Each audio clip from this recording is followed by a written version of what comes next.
बार फिर से आप सभी का स्वागत है योग और स्वास्थ्य पर आधारित हमारे इस बेहद खास कार्यक्रम स्वस्थ विचार में। मैं हूं आपके साथ आपका साथी विकास। दर्शकों, इस कार्यक्रम में बहुत सारे तरह तरह के आपको गाइडेंस दी जाती है, निर्देश दिए जाते हैं कि किस तरीके से आपको अपनी दिनचर्या को रखना है। हालांकि सभी की अपनी अलग अलग दिनचर्या है। पूरी दिनचर्या पूरी तरह से व्यस्त है कामों के बोझ के तले, क्योंकि हमें अपने जीवन चलाने के लिए जो जीवनोपार्जन हेतु कार्य जो हम करते हैं वो भी महत्वपूर्ण है, परंतु इसके साथ साथ हमारे शरीर का रख रखाव भी जरूरी है। यदि हमारा शरीर ठीक से काम करेगा तभी हमारे जीवन के हर प्रकार के कार्यों को हम अच्छे तरीके से कर पाएंगे, सफलतापूर्वक कर पाएंगे।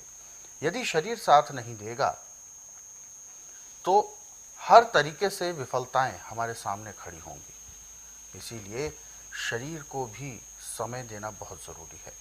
जैसे कि एक इंजन को, एक मोटर को चलाना भी ज़रूरी है, उससे काम लेना भी ज़रूरी है, उसको आराम देना भी ज़रूरी है और उसको शुद्ध ईंधन भी देना ज़रूरी है। ऐसे ही हमारे शरीर का भी कार्य प्रणाली है। शरीर को ही मद्देनज़र रखते हुए, शरीर को ही आधार मानते हुए मोटर और इंजन का निर्माण हुआ है, आविष्कार हुआ है। तो ये जो हमारा शरीर है, जो प्रकृति ने दिया है, जो ईश्वर की देन है, इसका हमें सम्मान करना चाहिए और इसके लिए हमें थोड़ा सा समय अपने शरीर के लिए निकालना चाहिए। कैसे समय निकालें, क्या कुछ इसमें सुधार करें दिनचर्या में, क्या कुछ हमें इसमें परिवर्तन लाने की आवश्यकता है, शामिल हमें क्या क्या करना है, वो सारी चीज़ें आपको इस कार्यक्रम में बताई जाती हैं रोग के मुताबिक। तो अलग अलग रोगों पर रोज़ाना अलग अलग विषयों पर चर्चा की जाती है। और इससे पहले कि हम कार्यक्रम को शुरू करें, आप सभी से हमारा अनुरोध भी है कि जब भी आप इस कार्यक्रम को देखने बैठें तो कॉपी और पेन साथ में ज़रूर लेकर बैठें। जो भी नुस्खे आपको बताए जाएँ, जो भी उपचार बताए जाएँ, उनको आप लिख ज़रूर लिया करें ताकि आपके जहन में उम्र भर ये सब चीज़ें बनी रहे। तो चलिए शुरू करते हैं आज के एक मुख्य विषय पर चर्चा।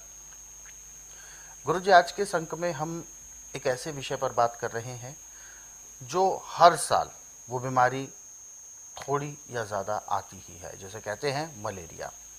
और मलेरिया का कारण तो सभी को पता है, मच्छर। मच्छर एक किस्म का विशेष मच्छर होता है जिससे कि मलेरिया फैलता है।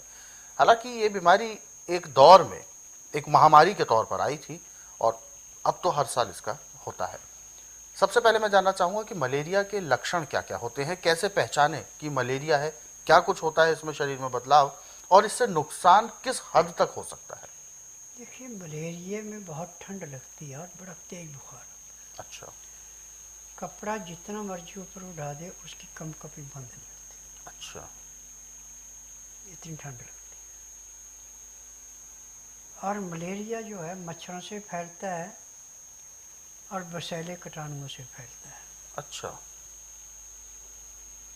और ऐसे तो इसके लिए पता नहीं कितनी किस्म की दवाइयाँ, ज़्यादा कर तो किनारे से करते हैं इसको ठीक, परंतु परमानेंट इलाज नहीं है।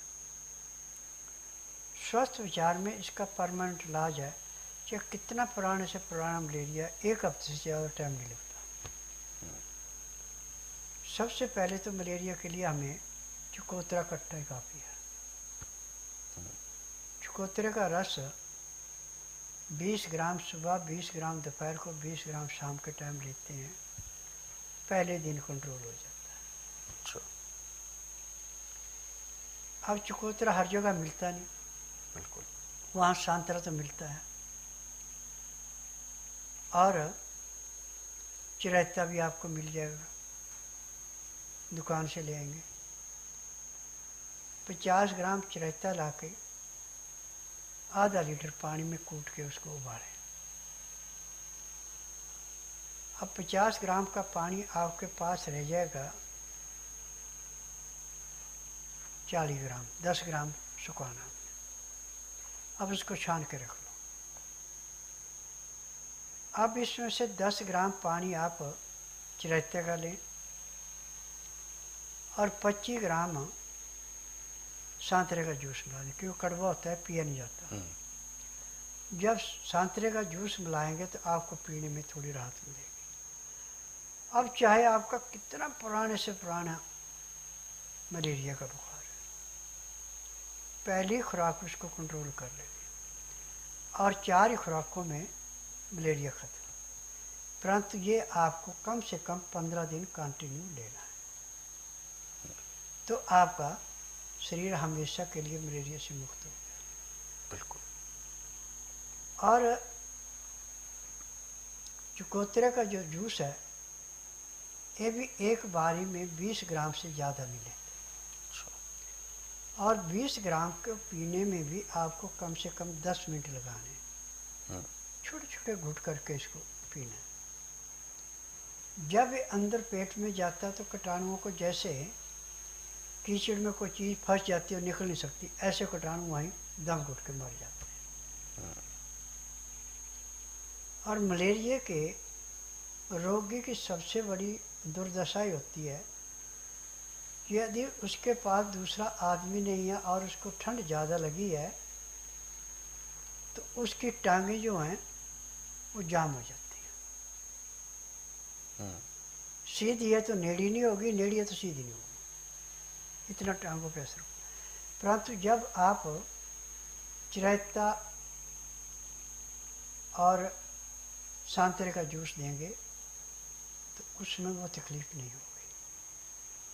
और चकोतरा का जूस आप हर 3 घंटे बाद 20 ग्राम दे रहे हैं तो ये शिकायत नहीं होगी। और आप एलोपैथिक दवाई, आयुर्वेदिक दवाई खा रहे हैं तो ये तकलीफ होगी। क्योंकि मैं नाड़ी वैद्य हूँ, मैं जड़ी बूटियों से इलाज करता हूँ।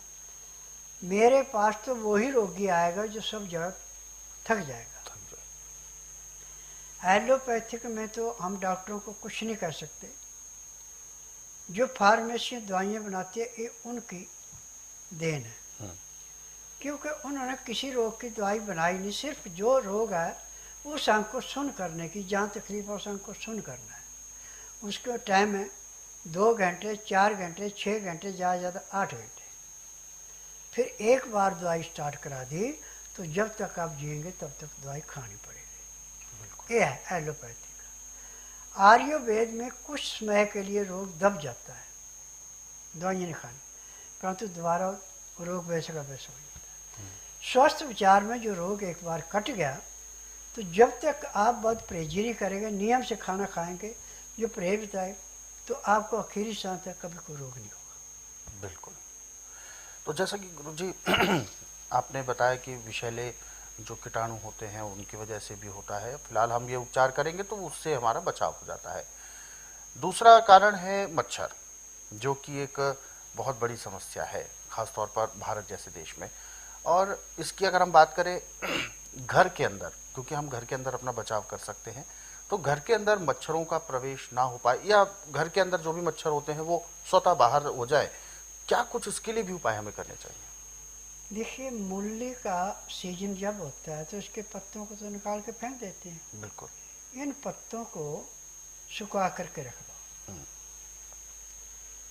और जहाँ भी आपको मच्छर दिखाई पड़े वहाँ पे थोड़े से पत्ते जला के उसका धुआं जहाँ तक जाएगा वहाँ तक का मच्छर खत्म।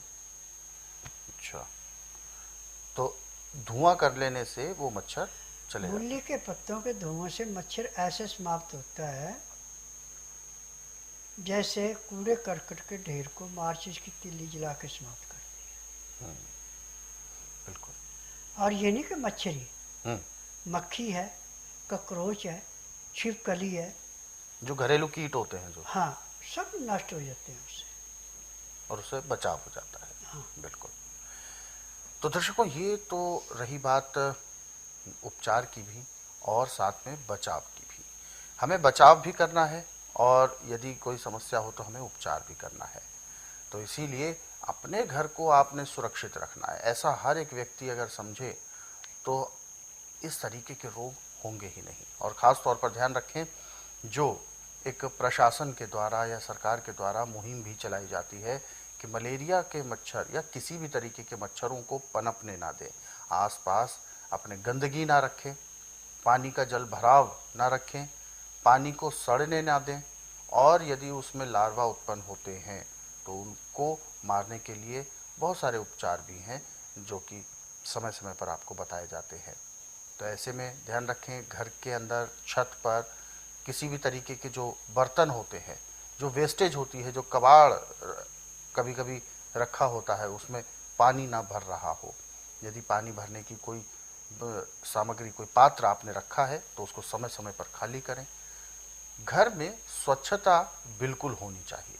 यदि स्वच्छता नहीं होगी, बीमारियां तो उत्पन्न होंगी ही, साथ में नकारात्मकता भी बहुत आती है। तो इसीलिए साफ सफाई बिल्कुल आप रखें, तो देखेंगे कि आपके घर में एक सकारात्मक ऊर्जा है और बीमारियां आपके घर में आएंगी ही नहीं। अपने आप को आप निरोगी बना सकते हैं। दर्शकों, अपने घर को, अपने आप का ख्याल रखने के लिए आपको इन सब चीज़ों को अपनाना होगा। और ऐसे बहुत सारे नुस्खे हैं, बहुत सारे उपचार हैं, जिनको यदि आप पढ़ना चाहते हैं तो स्वस्थ विचार पुस्तकों के जरिए पढ़ सकते हैं। हर प्रकार के रोग को समाप्त करने के लिए क्या कुछ नुस्खे हैं, वो सारा पुस्तकों में दिए गए हैं। पुस्तकों को आप अपने घर पर कोरियर या डाक के माध्यम से मंगवा सकते हैं। इसके लिए आपको हेल्पलाइन नंबर्स पर कॉल करना है। नंबर आपके टीवी स्क्रीन पर है। और दर्शकों, इस कार्यक्रम से यदि आप जुड़ना चाहते हैं तो आप हमें कॉल कर सकते हैं या आप हमें व्हाट्सएप के जरिए अपना मैसेज भेज सकते हैं। व्हाट्सएप मैसेज में लिखें आप अपना नाम, उम्र, कहाँ से बात कर रहे हैं और पूरा सवाल।